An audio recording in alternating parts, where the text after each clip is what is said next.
it's Zach. Welcome back to Star Wars Shack. Today, we're going to be taking a look at the 150 contingency orders that the Grand Army of the Republic were trained with. The Grand Army of the Republic, or the Clone Army, were trained from birth to follow these orders. While we know the clones were trained with 150 orders, we only know the details of 5. These are orders 4, 5, 37, 65, and of course, Order 66.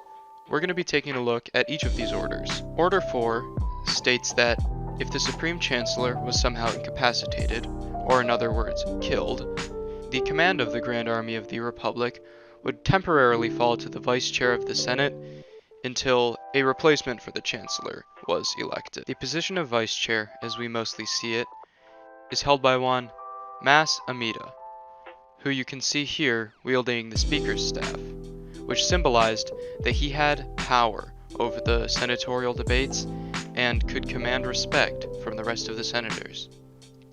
Of the orders we're going to be looking at today, this is definitely one of the more innocent ones, simply ensuring that in case of the Chancellor's fall, there is someone to have command of the army. The next order, Order 5, states that if the Chancellor is deemed unfit to rule over the Grand Army of the Republic, then an office called the Chief of Defense Staff would take command of the army until a replacement for the Chancellor was elected. This order ensures that the Chancellor doesn't have too much power, as the word unfit is purposely vague in order for the Senate to be able to ensure that the army has proper command regardless of who the Chancellor is or what the Chancellor has done. It has not been revealed to us who the Chief of Defense Staff was at the time of the Clone Wars. We only know that whoever held that office would take command of the army. The next order, Order 37, is definitely one of the more violent orders. This order states that, if necessary, the Clone Army would take large amounts of civilian hostages in order to exchange them for a specific individual. For example, after Order 66, if a village or city was found to be harboring a Jedi, the clones could come in, take large amounts of hostages, and demand that they exchange the Jedi for the hostages. This order also states that if the populace does not comply, then the army will then execute all the hostages. While this order was seen as a last resort, it is quite brutal. Order 65 is a very interesting order.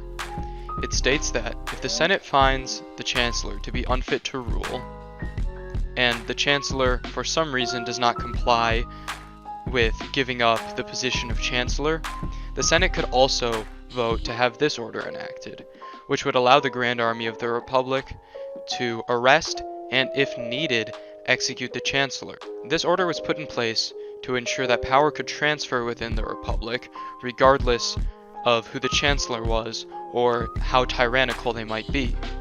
It is my personal opinion that Palpatine definitely had backup for this order, as I do not see his character allowing this order to go unchecked. Palpatine was not one for loose ends.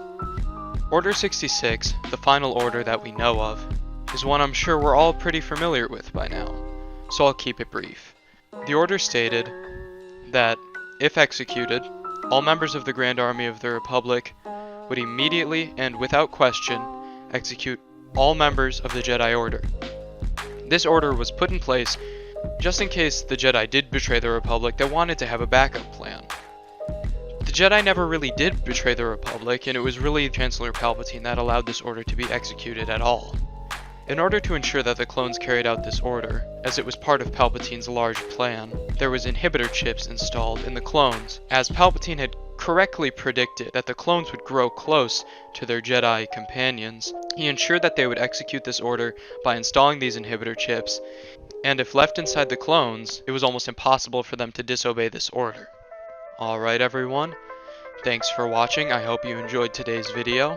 If you did enjoy the video, please like it, subscribe for more Star Wars content in the future, and leave me a comment telling me what you think of these orders